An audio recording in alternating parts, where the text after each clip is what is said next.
मुझे इस मिट्टी की, सौगंध मुझे इस मिट्टी की, मैं देश नहीं मिटने दूंगा, मैं देश नहीं मिटने दूंगा। सौगंध मुझे इस मिट्टी की, सौगंध मुझे इस मिट्टी की, मैं देश नहीं झुकने दूंगा, मैं देश नहीं झुकने दूंगा।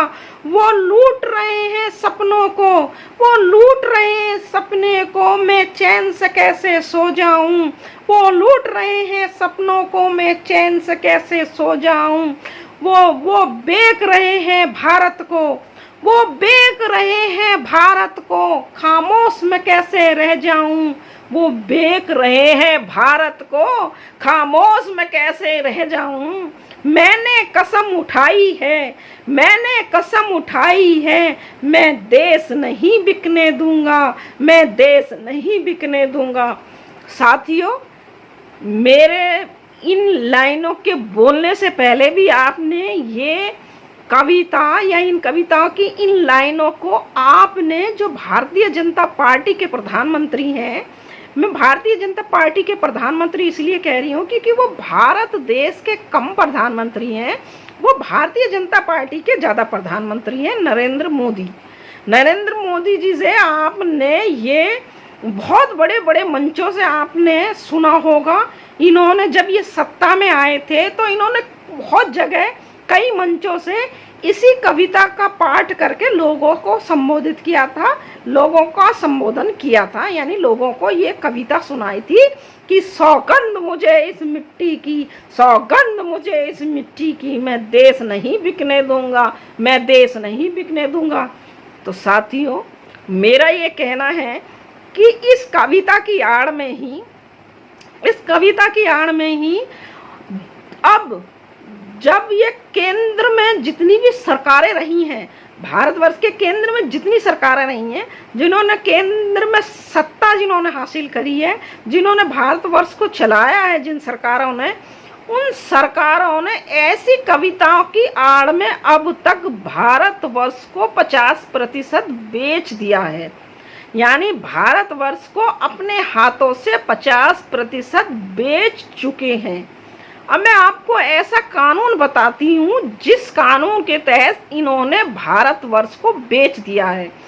इस कानून को हमारे SC ST OBC माइनॉरिटीज़ के लोग और आम जनता के लोग, जो मेहनतकश लोग हैं, जो मजदूर और निर्बल लोग हैं, जो रोज के खाने कमाने वाले लोग हैं, जो अपने पेट पालने के लिए सुबह अपने घर से निकलते हैं और शाम को अपने घर आते हैं, और जिनको देश दुनिया की इन बहुत सारे ऐसे कानून हैं जिनके बारे में जानकारी नहीं है, तो इस कानून की भी 80% हमारे लोगों को जानकारी नहीं है।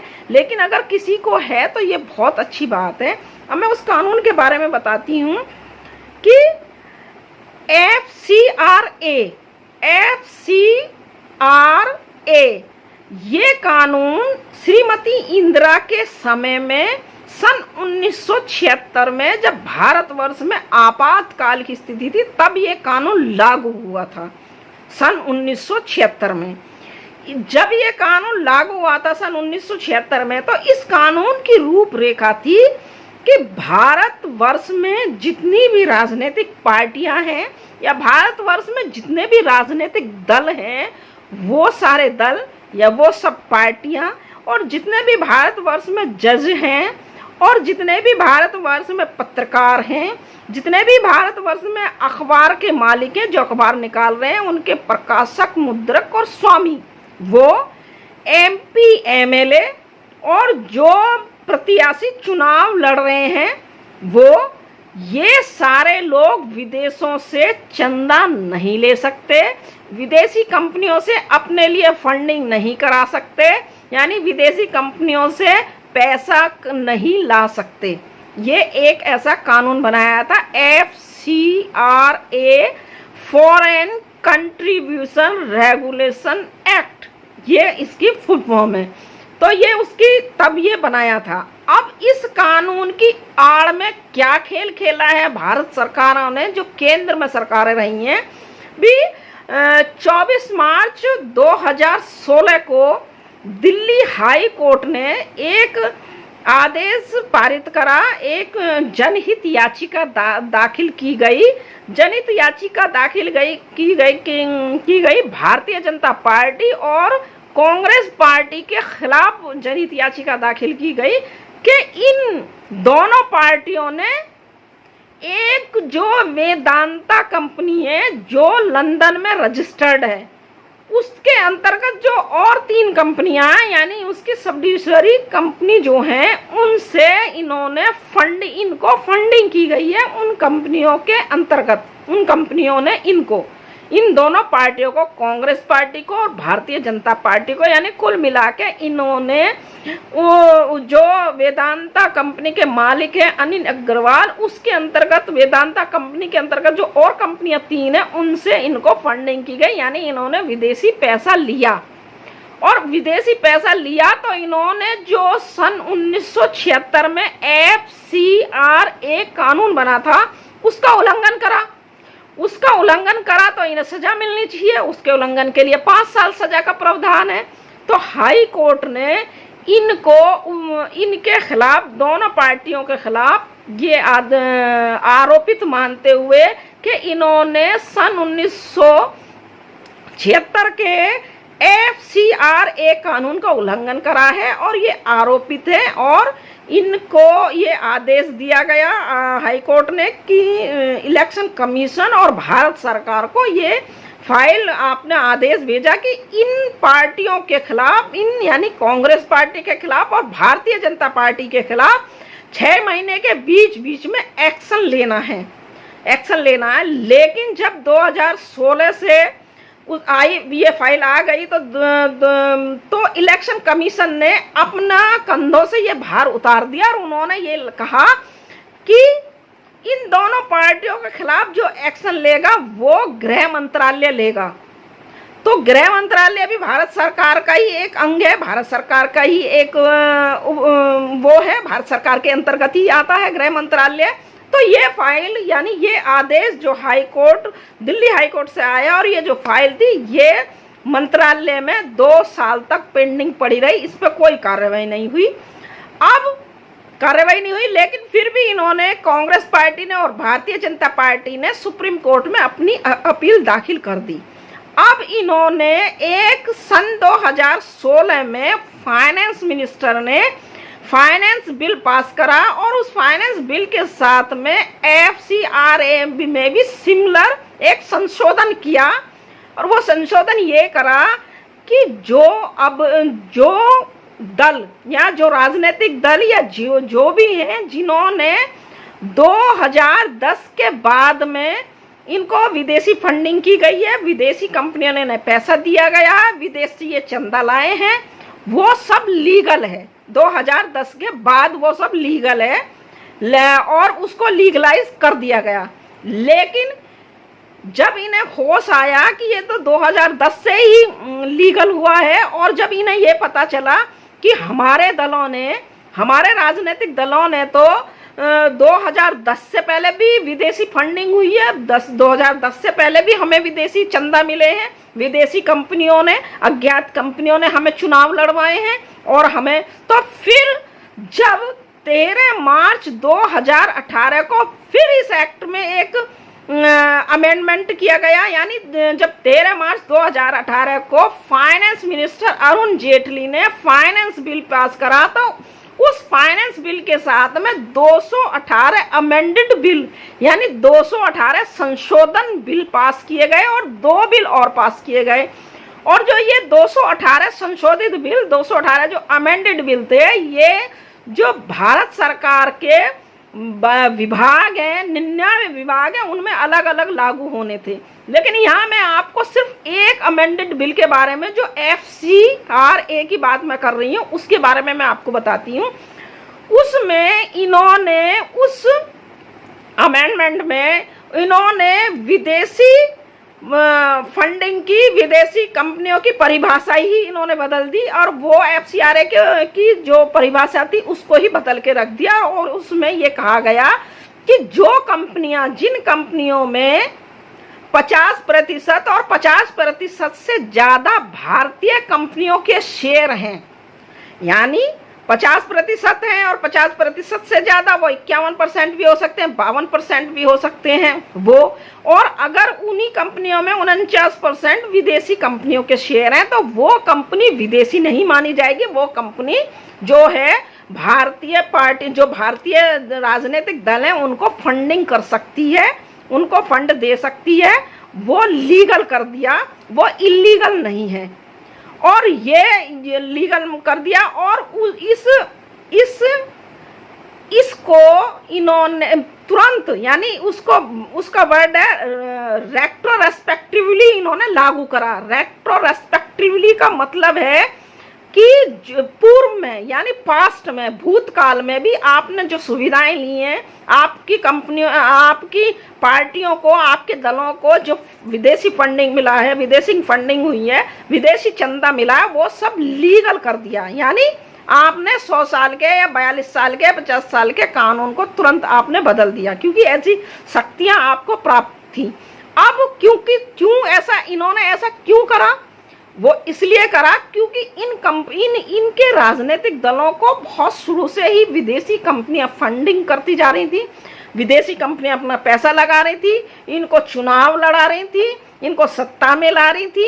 एक पार्टी को हटा के दूसरी पार्टी को सत्ता में लाई, दूसरी पार्टी को हटा के फिर उस दूसरी पार्टी को सत्ता में लाई। ये सब विदेशी कंपनियां, क्योंकि आपने देखा होगा कि जब चुनाव होते हैं तो बहुत बड़े तामझाम होते हैं, 100 रैलियों का आयोजन होता है, भीड़ को इकट्ठा करा जाता है, इतना पैसा बर्बाद होता है, इतना पैसा लगाया जाता है। राजनीतिक दल चुनाव जीतने के लिए साम दाम दंड भेद सब तरीके की नीतियां ये अपनाते हैं।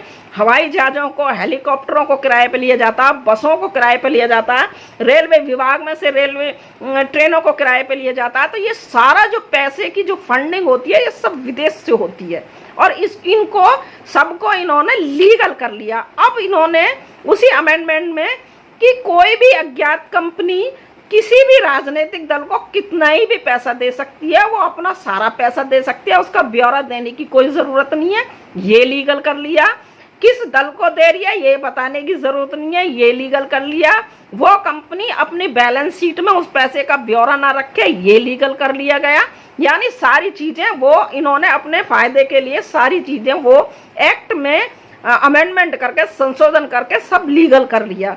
अब विदेशी कंपनियां भी अपना तरीके से, जब विदेशी कंपनियां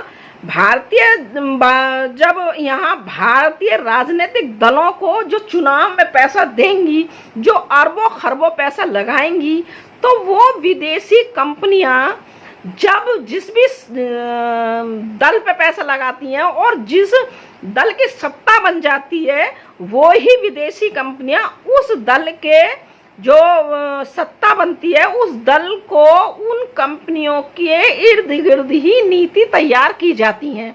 अगर ये नीति तैयार नहीं करेंगे तो वो जो फंडिंग है, वो जो फंड किया जा रहा है, तो वो सब वो उस पर ये जो अपने दबाव बनाएंगे कि आप हमारे अकॉर्डिंग काम करें, हमारी नीतियों के अनुसार, जो हमारी कंपनियों को फायदा हो। हमारी कंपनियों ने क्योंकि आपको फंडिंग करा, तो यहाँ के जो अनपढ़ नेता हैं, यहाँ के जो कम पढ़े लिखे नेता हैं, तो वो उसी तरीके की नीतियों का वो बनाते हैं और कहते हैं। और चुनावों में आपने ये देखा होगा कि ये भ्रष्टाचार, चोर, लुटेरे, घूसखोर, घोटालेबाज, वहाँ स्ट्राइक करा दी और क्या कहते हैं, धार्मिक उन्माद फैला दिया। तो आम जनता को इस घालमेल में ये लगाए रखते हैं। आम जनता को ये कुछ भी जानकारी नहीं होने देना चाहते, इसलिए ये पार्टियां एक दूसरे पर चोर मुसेरे भाई और एक दूसरे पर भ्रष्टाचार का, घोटाले का, ये सब इसलिए ये आरोप लगाते रहते हैं।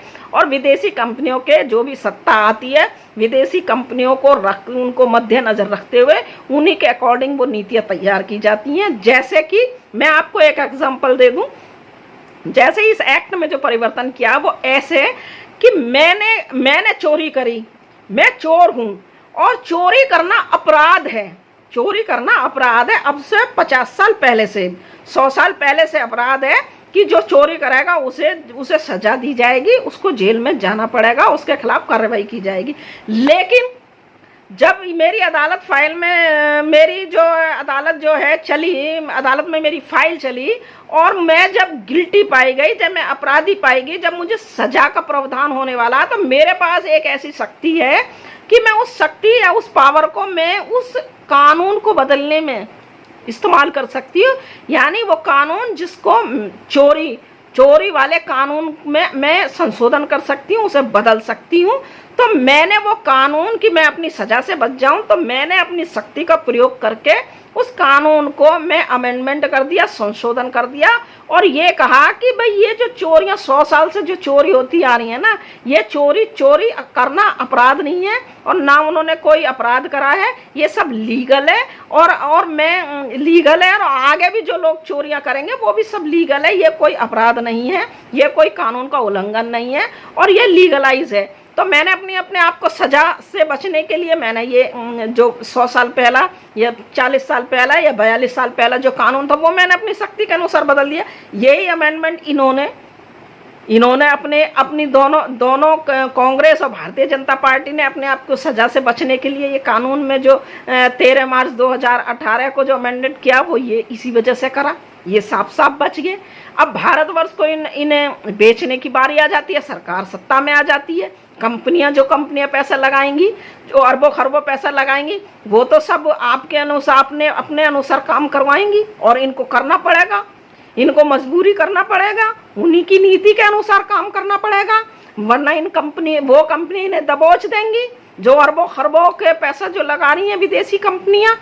तो जैसे मैं आपको एक एग्जांपल दूं, जैसे एक जापान की कंपनी है या चीन की कोई कंपनी है, वो कंपनी जो यहाँ व्यापार कर रही है उसका, और यहाँ किसी राजनीतिक दल पर वो अपना पैसा लगाती है, यानी वो 49% की शेयर होल्डर है और 51 की यहाँ की कंपनी जो भारतीय कंपनी है यहाँ की है, और वो जो चीन की कंपनी है वो पैसा लगाती है। तो वो जब चीन की कंपनी जिस दल पर पैसा लगाएगी और उस दल की सरकार आ जाएगी, तो वो चीन की जो कंपनी जो पैसा लगा रही है तो वो उससे अपने अकॉर्डिंग, अपनी नीतियों के अकॉर्डिंग, अपनी कंपनी को फायदा पहुंचाने के लिए, अपनी कंपनी की सही व्यवस्था करने के लिए ही नीतियां तैयार करवाएगी। जैसे कि अभी जो भारतीय जनता पार्टी की सरकार चल रही है, अभी जो वर्तमान में चल रही है, इन्होंने, आपने सुना होगा एक BSNL कंपनी, BSNL जो भारतीय है वो है कंपनी, उसको BSNL को ख़त्म करके इन्होंने सारी उसको जियो को सौंप दिया। तो ये सब इस एक्ट के आड़ में ये सारा गोरख धंधा चल रहा है, नए कि भाई हम नए उपक्रम कर रहे हैं, नई नीति लेके आ रहे हैं, नए वो कर रहे हैं, ऐसा कहीं कुछ नहीं है। उस एक्ट के अनुसार जो विदेशी फंडिंग, जो विदेशी पैसा आता है, विदेशी जो चंदा आता है, जिनसे ये पार्टियां चुनाव लड़ती हैं, जिनसे ये सत्ता में आसीन होती हैं, उन्हीं कंपनियां, वही कंपनियां इस भारतवर्ष में उन्हीं कंपनियों का वर्चस्व कायम हो गया है और वही कंपनियां इस भारतवर्ष की अर्थव्यवस्था को खराब कर रही हैं और इस भारतवर्ष को गुलाम बनाने की पूरी तैयारी हो चुकी है। ये इस एक्ट को मुझे आप लोगों को बताना था, क्योंकि इस एक्ट के बारे में 80% लोगों को जानकारी नहीं है। जो फॉरेन फंडिंग होती है, लोगों को तो विदेशी पैसा कैसे आता है उसके बारे में ही जानकारी नहीं है, कैसे ये राजनीतिक दल विदेशी चंदों को, अरबों खरबों को कैसे चट्ट कर रहे हैं, कैसे इस भारतवर्ष को गुलाम बना रहे हैं, कैसे भारतवर्ष में विदेशी लोगों का कब्जा करा रहे हैं, ये आम जनता तक इस बात का किसी को जानकारी नहीं होती, ना ही ये दल होने देते हैं। और इस मोदी सरकार ने तो जो गुजरात में एक बहुजन संगठन जो है, बहुजन संगठन जो एक नवजीवन के नाम से एक बहुजन संगठन था, जो जिसे विदेश की फंडिंग की जाती थी, विदेश से पैसा आता था, जिसको वो यहाँ लोगों के उसके लिए, उनके वेलफेयर के लिए काम किया जाता था, बहुजन समाज के लिए, उसको भी मोदी ने रोक दिया है, उसकी फंडिंग ख़त्म कर दी है। तो अंत में आप सबको मेरा जय भीम। अगर आपने अभी तक हमारा चैनल सब्सक्राइब नहीं किया है तो सब्सक्राइब करें और घंटी का बटन बिल्कुल भी दबाना ना भूलें ताकि सभी लेटेस्ट खबरें पहुंच सकें आप पे सबसे पहले।